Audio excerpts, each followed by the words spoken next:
wabarakatuh. Shalom, Om Swastiastu, Namo Buddhaya, dan salam kebajikan. Baik, perkenalkan kami dari kelompok 4 mata kuliah pendidikan multikultural sekolah dasar. Nah, di video ini kami akan berdiskusi mengenai materi merancang perencanaan pembelajaran pendidikan multikultural. Selamat menyaksikan.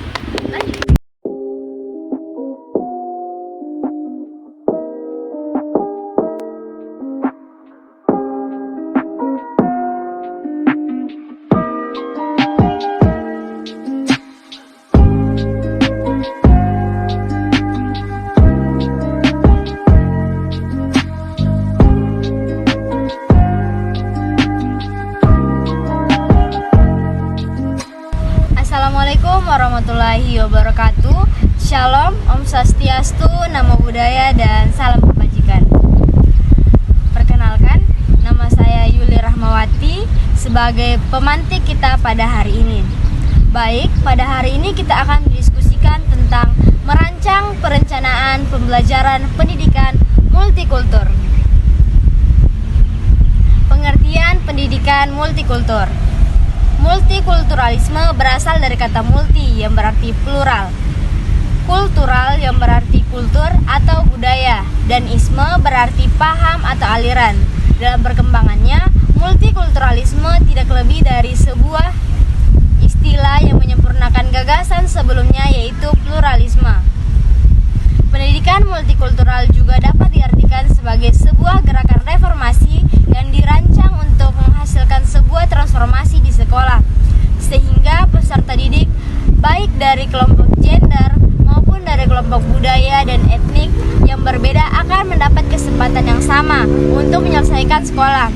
Pendidikan multikultur pada intinya adalah pendidikan yang memberikan penekanan terhadap proses penanaman cara hidup yang saling menghormati, tulus, toleransi terhadap keanekaragaman budaya yang hidup di tengah-tengah masyarakat dengan tingkat pluralitas yang tinggi. Nah, dalam perencanaan pembelajaran pendidikan multikultur terdapat 3, yaitu pengembangan ide, pengembangan langkah kerja, dan pengembangan pendidikan multikultur. Nah, teman-teman ada yang tahu tentang perencanaan ini? Baik, di sini saya akan masuk pada poin pertama, yaitu pengembangan pendidikan multikultural sebagai ide.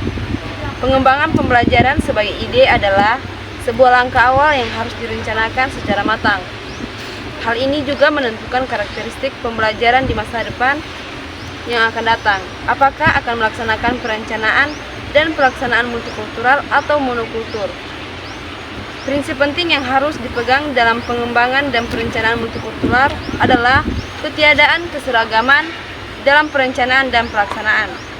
Perencanaan dan pelaksanaan pembelajaran harus secara tegas menyikapi bahwa siswa bukan belajar bukan untuk kepentingan mata pelajaran, namun mata pelajaranlah yang dijadikan sebagai wahana untuk mengembangkan kepribadian siswa. Jadi, inti pendekatan ini adalah bukan banyaknya materi yang harus dipelajari, namun bagaimana cara mempelajari sebuah materi. Secara teknis, filsafat pendidikan dasar harus berubah dengan esensi ke arah yang lebih memanusiakan manusia. Pendekatan multikultural bukan saja mampu menjadi media pengembangan budaya lokal, namun juga pengembangan budaya nasional maupun universal. Nah, itulah tadi penjelasan saya mengenai pengembangan pendidikan multikultural sebagai ide. Selanjutnya saya kembalikan kepada pemantik. Oke, baik, itulah penjelasan tentang pengembangan ide dalam perencanaan pembelajaran pendidikan multikultur. Saya ucapkan terima kasih kepada teman-teman lain. Apakah ada yang ingin menjelaskan tentang 2 poin selanjutnya? Silakan. Baik, di sini saya akan menjelaskan mengenai pengembangan langkah kerja. Pengembangan langkah kerja operasional didasarkan pada ide yang sudah ditetapkan sebelumnya. Secara teknis, pengembangan langkah kerja dikenakan dengan informasi dan jenis dokumen yang akan dihasilkan, bentuk, format atau silabus, dan yang terakhir itu ada rencana pelaksanaan pembelajaran yang harus dikembangkan. Baik, itulah tadi penjelasan saya mengenai pengembangan langkah kerja pendidikan. Selanjutnya, saya kembalikan kepada pemantik. Oke, baik. Terima kasih atas penjelasan tentang pengembangan langkah kerja dalam pembelajaran pendidikan. Untuk poin ketiga, apakah dia ingin menjelaskan? Saya. Silakan. Oke, yang terakhir adalah pengembangan pendidikan multikultural. Pengembangan pendidikan multikultural sebagai proses pembelajaran yang merupakan perpaduan dan pengembangan ide dan langkah kerja operasional, atau dengan kata lain sebagai bukti nyata dari kegiatan pembelajaran pendidikan multikultural sebagai kegiatan pembelajaran yang dilakukan di sekolah. Oke, baik, saya kembalikan kepada pemantik. Oke, baik, itulah penjelasan tentang 3 perencanaan pembelajaran pendidikan multikultural di Indonesia. Kemudian kita lanjut pada problem pendidikan multikultural di Indonesia. Penerapan pendidikan multikultural di Indonesia masih mengalami berbagai hambatan atau problem. Problem pendidikan multikultural di Indonesia memiliki keunikan yang tidak sama dengan problem yang dihadapi negara lain. Problem pendidikan multikultural di Indonesia secara garis besar dapat dipetakan menjadi 2 hal, yaitu 1. Problem kemasyarakatan pendidikan multikultural di Indonesia. 2. Problem pembelajaran pendidikan multikultural. Baik, itulah pembahasan kita tentang pembelajaran pendidikan multikultural. Mulai kita dari perencanaan, yaitu ada pengembangan ide, pengembangan langkah kerja, dan pengembangan pendidikan multikultural. Baik, itulah pembahasan kita pada hari ini tentang pembelajaran pendidikan multikultural. Nah, dalam pembahasan ini kita tadi membahas tentang perencanaan pembelajaran, yaitu ada 3, tentang pengembangan ide, pengembangan langkah kerja, pengembangan pendidikan multikultur, dan problem-problem pendidikan multikultural di Indonesia. Di sini saya membuka pertanyaan kepada teman-teman diskusi kita pada hari ini. Kalau ada yang bertanya, saya persilakan. Oke, baik, terima kasih atas kesempatan yang diberikan. Saya Nita Imam Noviana. Di sini saya akan bertanya mengenai materi yang sudah kita bahas tadi. Nah, kan tadi kita semua telah membahas tentang perencanaan pembelajaran pendidikan multikultural itu terdapat 3. Nah, yang pertama itu ada pengembangan ide, yang kedua ada pengembangan pendidikan multikultural, dan yang ketiga itu ada pengembangan langkah kerja. Nah, pertanyaan saya, apakah perbedaan dari perencanaan pembelajaran tersebut? Oke, baik. Di sini saya membuka satu pertanyaan lain. Oke, baik. Di sini saya membuka pertanyaan satu lagi untuk teman-teman diskusi kita hari ini. Kepada yang bertanya, saya persilakan. Saya. Ya, silakan. Baik, terima kasih atas kesempatan yang telah diberikan kepada saya. Perkenalkan, nama saya Agnes Setiawan Ningrum. Jadi, pada materi hari ini sempat disinggung tentang problem pendidikan multikultural di Indonesia. Dalam problem pendidikan multikultural di Indonesia terdapat 2 permasalahan. Yang pertama, problem kemasyarakatan, dan yang kedua, problem pembelajaran. Yang menjadi pertanyaan saya adalah, bagaimanakah cara kita mengatasi problem-problem tersebut? Itu pertanyaan dari saya kembalikan kepada teman-teman. Oke, baik. Pertanyaan yang sangat bagus dari buat teman-teman diskusi hari ini. Nah, teman-teman diskusi hari ini kita akan menjawab pertanyaan dari teman-teman tadi. Apakah ada yang ingin menjawab? Saya pemantik. Silakan. Baik, di sini saya perkenalkan nama saya Nurlia. Di sini saya akan menjawab pertanyaan dari saudari Nita, di mana bunyi pertanyaannya dalam konteks perencanaan pembelajaran pendidikan multikultural yang dijelaskan pemantik tadi. Di situ kan ada 3. Nah, jadi pertanyaannya, apakah perbedaan dari perencanaan pembelajaran tersebut?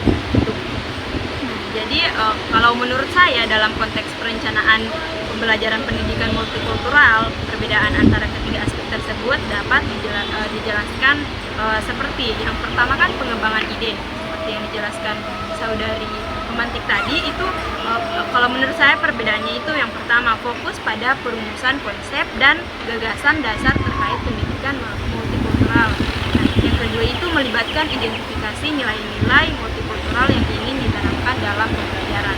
Terus yang kedua itu pengembangan pendidikan multikultural. Nah, perbedaannya itu dari 3 ini dia berkaitan dengan penyusunan strategi pembelajaran yang mendukung keberagaman budaya dan perspektif atau sudut pandang.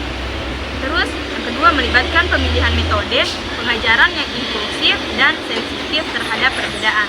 Nah, terus yang ketiga ini pengembangan langkah kerja. Nah, perbedaannya dari yang dua ini yaitu dia menitik beratkan pada perancangan langkah-langkah konkret untuk menerapkan ide dan strategi multikultural dalam konteks pembelajaran.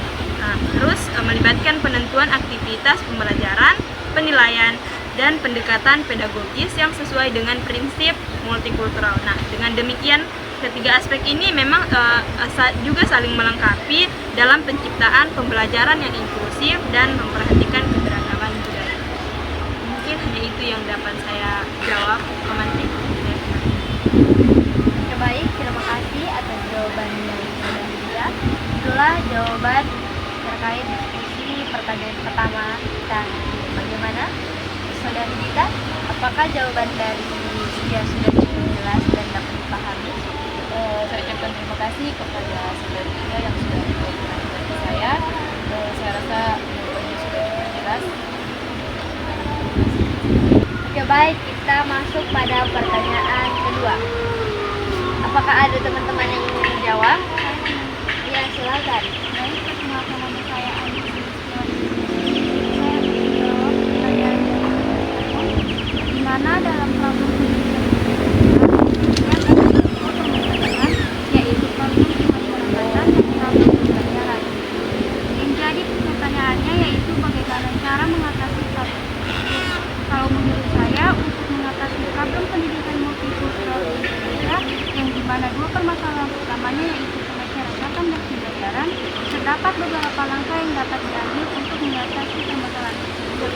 Yang pertama, untuk mengatasi problem kemasyarakatan pendidikan multikultural di Indonesia dengan mengakui dan memperkuat keragaman budaya sebagai bagian integral dari masyarakat Indonesia. Yang kedua, mendorong terciptanya manajemen konflik yang efektif untuk mengatasi potensi konflik yang timbul akibat perbedaan budaya. Dan yang ketiga, memastikan adanya pendekatan multikultural dalam penyusunan kebijakan pendidikan guna memperkuat rasa nasionalisme dan toleransi antar budaya. Dan yang kedua, untuk mengatasi problem pembelajaran pendidikan multikultural di Indonesia, yaitu dengan mengintegrasikan materi pendidikan multikultural dalam kurikulum dan pembelajaran yang ada di sekolah. Yang kedua, meningkatkan pemahaman guru tentang budaya lokal dan etnis serta kemampuan mereka dalam menyusun media pembelajaran yang sesuai dengan konteks budaya siswa. Dan yang terakhir yaitu mendorong penerapan pendekatan multikultural dalam pembelajaran guna membentuk sikap demokratis, humanis, dan pluralis di kalangan peserta didik. Misalnya jawaban dari saya kembalikan kepada penanya. Baik, terima kasih atas jawaban dari Saudari Afif. Kepada Saudari Arun, bagaimana? Apakah jawaban dari Saudari Afif sudah cukup jelas dan dapat dipahami? Baik, terima kasih atas jawaban dari Saudari Rizky. Jawabannya sudah cukup jelas dan dapat diterima. Saya kembalikan kepada penanya. Ya, baik, itulah diskusi kita pada hari ini. Adapun kesimpulan dari pendidikan multikultural hari ini adalah pendidikan multikultural merupakan proses di mana tujuannya tidak akan bisa terrealisasi secara penuh. Persamaan pendidikan seperti kebebasan dan keadilan merupakan ideal terhadap mana umat manusia bekerja, namun tidak pernah tercapai secara penuh. Karena tujuan pendidikan multikultural yang tidak akan pernah tercapai secara penuh, maka kita harus bekerja secara terencana dan berkelanjutan untuk meningkatkan persamaan pendidikan bagi semua siswa. Baik, demikian diskusi kita pada hari ini. Saya akhiri. Billahi taufiq wal hidayah. Wassalamualaikum warahmatullahi wabarakatuh. Waalaikumsalam warahmatullahi wabarakatuh. Demikianlah video diskusi kami. Jangan lupa like, comment, and